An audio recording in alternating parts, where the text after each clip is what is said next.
Salut à tous, j'espère que vous allez bien. Bon, on poursuit cette série de petites vidéos pour mon retour et donc pour vous situer les choses petite vidéo par petite vidéo. J'étais monté dans la prairie au-dessus de la ferme pour visiter les brebis. Il y a 60 brebis dans cette prairie avec des béliers. J'ai mis les béliers il y a maintenant un peu plus d'un mois.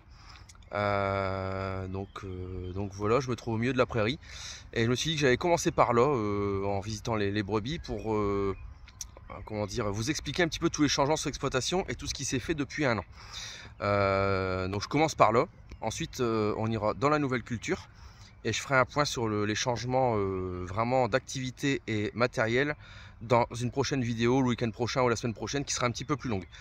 Là pour l'instant on va rester sur ce qui est brebis, atelier au vin, avec quelques changements structurels sur les parcelles. Changements structurels mais surtout environnementaux. Je vais vous expliquer ça après. Et de là, on fera un saut, je vous retrouverai dans la nouvelle culture qui est à côté du bâtiment et je vais vous faire voir là-bas. On peut voir aussi une parcelle de la nouvelle culture. Il y a deux parcelles, comme je vous l'expliquais la dernière fois, que j'ai mis à côté de la ferme. Une à côté du bâtiment, enfin à côté de la ferme, vraiment à côté, et une dans le village là-bas. Pour les surveiller, je passe devant tous les jours et pour me faire la main sur cette nouvelle culture, c'est beaucoup plus simple, étant donné que je ne veux pas me planter parce qu'il y a quand même un petit peu d'argent en jeu. Mais je vous explique tout ça après. Bon, vous pouvez voir, les brebis sont là derrière, elles sont bien. Aujourd'hui, on a beau temps. Hier, on a encore pris 10 mm. Par chance, on est passé à côté des orages. On a des collègues qui sont à 70-80 km à vol d'oiseau, qui ont pris 60 mm en 30 minutes. Et là, par contre, c'est autre chose, hein. Les champs de pommes de terre sont dévastés, tout est dévasté. Donc, courage à eux. Courage à tous ceux qui ont des intempéries en France également. Donc voilà, ce que je voulais vous expliquer. Commencer par déjà, bon, voilà, je vous montre les brebis.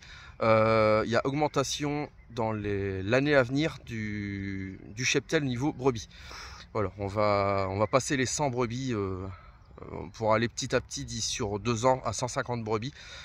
On va être d'ici l'hiver prochain à peu près 120 brebis. On a gardé pas mal de petites femelles, un lot de 35 petites femelles, pour renouveler un petit peu, mais le troupeau avait déjà bien été renouvelé, donc faire un petit peu de renouvellement et augmenter de 30 bêtes. Donc on était à 90, on va être à 120. Voilà, 120 brebis. Objectif à peu près 150 brebis pour valoriser vraiment toute l'herbe qui est sur l'exploitation.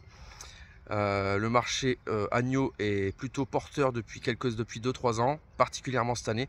Ça motive à continuer dans ce sens, et étant donné qu'on a bien sélectionné le troupeau, on arrive à sortir des jolies carcasses. Et cette année, pour la petite info, on a réussi à sortir 3 carcasses en E, donc c'est pas rien. Ça veut dire que le travail qu'on a fait depuis des années en sélection du troupeau commence à aboutir, et on fait à peu près, allez, je vais dire au niveau classement de carcasses, 65-70% de U. Allez, on va dire 3% de E, c'était exceptionnel, on a sorti 3 E cette année, on est très content. Et le reste en R, mais vraiment, on va dire quasiment les 3/4 qui sortent en U et E, quoi. C'est vraiment chouette. Donc on continue en ce sens. Alors, changement structurel environnemental, on va passer au pâturage tournant, simplement parce qu'on a implanté cet hiver 1500 mètres de haies sur la ferme. Alors je vous montrerai, il y a ici, on a séparé la pâture de 6 hectares 30 en plusieurs blocs à peu près identiques, notamment la partie haute qui fait 3 hectares 60 a été séparée en à peu près 3 blocs identiques. On peut voir là-bas, il y a une double clôture avec une haie, et ici derrière moi également une double clôture avec une haie. Voilà, tout est séparé comme ça, dans le sens de la pente. Comme ça on peut isoler les brebis. Bon là je leur ai ouvert 2 parcs parce que ça manquait un peu d'herbe, malgré qu'il pleut tout le temps, ça manque de soleil et de chaleur, donc l'herbe a du mal à pousser. Et là on a dû broyer parce que on avait pris beaucoup de retard sur les clôtures. On a terminé un peu à l'arrache, il manquait du matériel, enfin ça a été vraiment très compliqué, la météo, tout s'y est mis. Et donc on a broyé, on va laisser repousser et on les mettra par là dans quelques semaines. Donc comme vous pouvez voir, plantation de haies. Alors ici dans les prairies, bon, c'est de l'agroforesterie tout simplement, hein, c'est ce qu'on appelle l'agroforesterie. Dans les prairies, on peut voir qu'il y a des grands tuteurs, des grandes protections, des petites protections. Alors simplement les petites protections, hop, ici, voilà, ça ce sont des haies, quoi, des petits pieds de haies de différentes espèces. Et les grandes protections, c'est tous les 3 mètres, 2 arbustes, des arbustes bas, ils appellent, des arbustes qui vont faire aller entre 2 et 4 mètres, et un arbre à peu près tous les 9 mètres. Tous les 9-10 mètres, il y a un arbre. Donc là par contre que je vais laisser pousser, ça fera de l'ombre aux brebis, ça leur fera de l'abri quand il pleuvra. Et ça va amener un tout autre écosystème dans les prairies à pâturer, ça va garder de la fraîcheur. Ici on est quand même sur des sols calcaires avec un petit peu de sable et je vous ai déjà fait voir les années précédentes, retournez voir les vidéos, c'était complètement asséché à partir du mois de mai-juin quand il pleuvait pas au printemps. Donc le but c'est vraiment de ramener un autre écosystème dans ces prairies, ramener d'autres choses, de l'ombre, de la fraîcheur et puis ramener aussi de la vie, un écosystème complet quoi, avec des oiseaux, des abeilles, enfin tout ce qui va bien. Voilà, je suis vraiment engagé dans cette démarche de plus en plus. J'y crois à l'échelle de mon exploitation. C'est pas transposable partout. Moi, je suis parti dedans et je m'y investis vraiment pleinement et j'y crois. On a fait pareil sur les 1500 mètres. Il y a à peu près 600 mètres qui ont été plantés en bordure d'une parcelle sur le deuxième site à 10 km parce qu'on a eu énormément d'érosion dans cette parcelle et donc la décision a été prise de planter quasiment tout le tour en fer à cheval comme ça de la parcelle, partout où il y avait de l'érosion pour freiner l'eau qui arrive de chez les voisins et des plaines un peu au-dessus. Donc ça je vous ferai voir quand on sera sur place. Là-bas il y a de l'orge d'hiver, donc la moisson là-bas va pas tarder, donc j'aurai l'occasion de vous emmener voir ça quand on fera la moisson d'orge d'hiver. Donc plantation de haies sur une bâche biodégradable, hein. Dans 3 ans normalement la bâche n'y est plus. Double clôture pour protéger la haie. Et c'est des haies que je vais laisser pousser. Ici c'est des haies bocagères, hein, donc on va les laisser pousser. On va entretenir le tour, mais ça va pas être taillé au carré à 2 mètres sur 1 mètre comme les haies en bordure de parcelle. Là c'est vraiment à vocation de recréer un bocage. Tout simplement. Des barrières à chaque fois sur le bas. Barrière de 6 mètres sur le bas. Voilà, tac. Là-bas, ici. Là-bas pareil, on va remettre une barrière. Les parties basses ou en face de l'exploitation vont être séparées également en 2 parcs. Avec une haie aussi entre les deux parcs. Un parc sera destiné plutôt à la fauche, parce qu'il y a pas mal de trèfles, et les brebis iront plutôt en arrière-saison. Et ça va permettre aussi de faire plusieurs lots d'agnelage et de par ce fait augmenter un peu le troupeau, parce qu'en pâturage tournant, on va mieux valoriser l'herbe, il y aura moins de pertes. Et on pourra, avec les prairies, sans augmenter, enfin on augmente un petit peu, vous en reparlerez un peu plus tard, il y a une petite augmentation de surface sur l'exploitation. Vraiment minime, hein, n'allez pas croire qu'on a doublé, mais en partie terre, en partie prairie. Mais pour une petite surface comme je vous dis, mais ça me permettra de nourrir 150 brebis sans problème. Donc je pense que vous l'aurez compris, on est plus orienté dynamique élevage avec l'agrandissement du bâtiment veau, l'agrandissement du troupeau mouton et l'abandon de certaines autres activités, mais ça j'y reviendrai quand on fera le point sur le matériel parce que ce sera lié. Voilà, bon, un petit coup d'œil encore, regardez comme on est bien ici.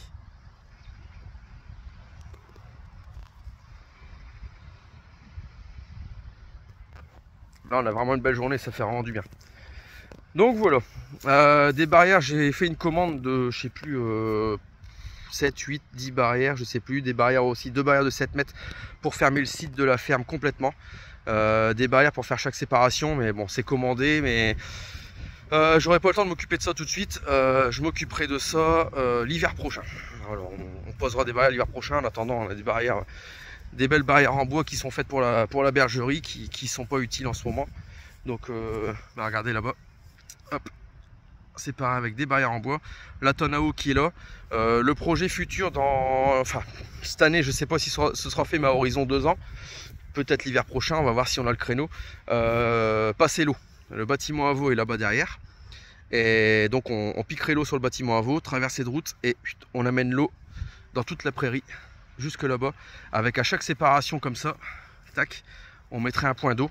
Et ce serait quand même beaucoup plus flexible que d'amener la tonne à eau parce que bah, c'est comme toujours, la tonne à eau quand elle est vide, c'est quand tu es en pleine moisson, quand tu es en pleine saison des foins, quand tu as du travail et que tu n'es pas sur place.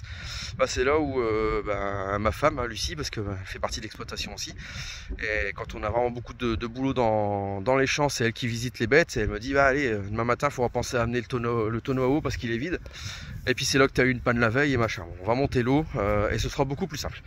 Bon allez, en attendant, je vais marcher un petit peu et on se retrouve dans la nouvelle culture.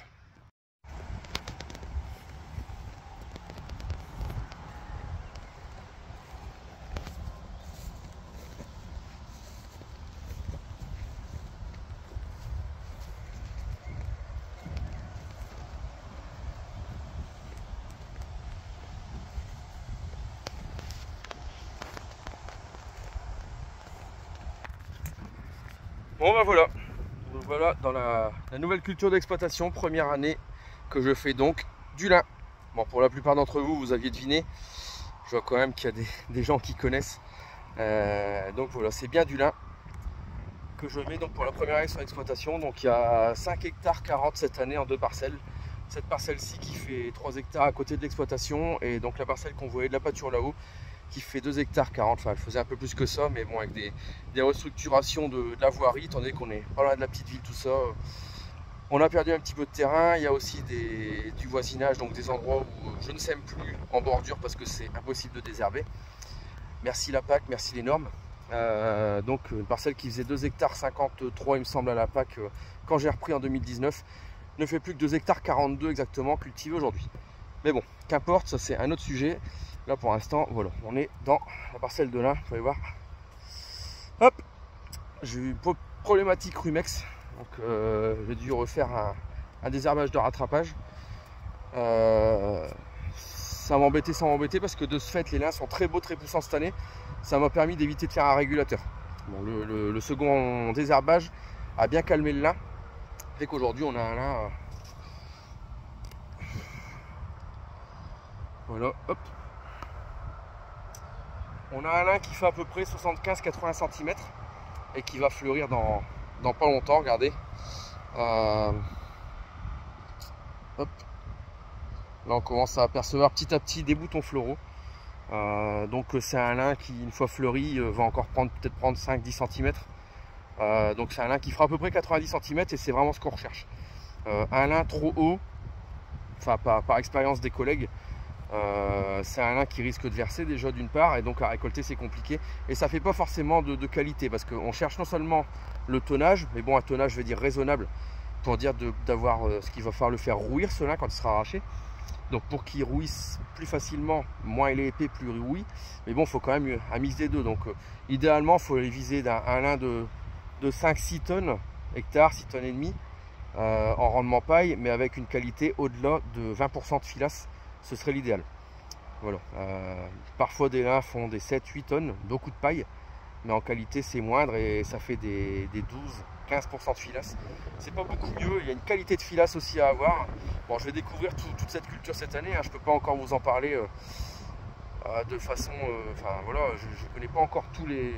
J'ai connu cette culture hein, là où j'ai travaillé par le passé, mais je connais pas encore tout en tant que producteur. Donc voilà, tout ce que je sais, c'est que l'implantation a été compliquée. On aurait voulu implanter les lins plutôt 25 mars, 5 avril, ça aurait été l'idéal. Là, ça a été implanté le 21 avril, il me semble, de mémoire, enfin le 3e week-end d'avril. Alors regardez dans votre calendrier, je ne sais plus à quoi ça correspond. Il me semble que c'est 16 ou 21 avril, enfin dans ces eaux-là. Peut-être 21, ouais. Mais bon, on a eu la chance d'avoir quand même de l'eau et ça n'a pas été pénalisé. Les années antérieures, ça manquait d'eau au printemps, c'était la sécheresse et les lins étaient petits, très clairs. C'est des lins qui faisaient des 3 tonnes, 3 tonnes et demie, avec de la qualité plutôt moyenne. Donc des lins qui ne payaient pas forcément. Là, cette année, on va voir la quantité. On a pas eu de problème de levée, un peu de problème d'altise au début, mais ça s'est maîtrisé. Bon, par contre, voilà, je pense que ça aura manqué de lumière et de soleil. Ça aura manqué de photosynthèse, manqué de chaleur. Parce que là, aujourd'hui, il fait beau, hein, mais on a quoi? On a 16-17 degrés. C'est vraiment pas des températures d'un mois de juin. Vraiment, on aurait plutôt avoir 24-25, voire 27-28 degrés en ce moment. Mais bon. Donc on verra ce que ça donne cet été. Il y aura la quantité, c'est beau, c'est là. Vous pouvez voir que, je dis, je vous mens pas, hein, il m'arrive 20 cm au-dessus du genou. Il va fleurir. Je voyais ce matin, il y avait quelques fleurs en fourrière depuis quelques jours. Donc on est vraiment à côté de la floraison, regardez là. Hop. Là, ce sont les boutons floraux qui arrivent. Donc à mon avis, c'est un lin qui va encore prendre entre 5 et 10 maxi. On sera bien. Si on est à 90, je suis super content. Après voilà, dans des conditions de semis, j'ai pas fait comme j'aurais voulu faire parce que la faute à la météo. Tout était prêt parce qu'il y a le week-end où j'ai semé le dimanche après-midi et lundi matin. Tout était ok pour semer le samedi. On a repris de la pluie qui n'était pas prévue. Donc j'ai décalé, tout était prêt, la semence était dans le semoir pesé. Mon idée c'était de repasser un déchômeur à disque ou vibroculteur avant de semer. J'ai pas pu le faire. J'ai eu le créneau du dimanche après-midi, lundi matin et il repleuvait le lundi soir. Le dimanche soir, en sortant de cette parcelle, parce que je l'ai semé, j'ai commencé vers 16h30, un truc comme ça, en sortant de cette parcelle, pas plus loin qu'ici, exactement où je suis, on prenait une averse en sortant de la parcelle, quelques gouttes. Alors pareil, qui n'était pas prévu. Donc j'ai semé la deuxième parcelle le lendemain matin et il repleuvait le soir, il me semble. J'ai pu désherber le midi et il pleuvait le soir.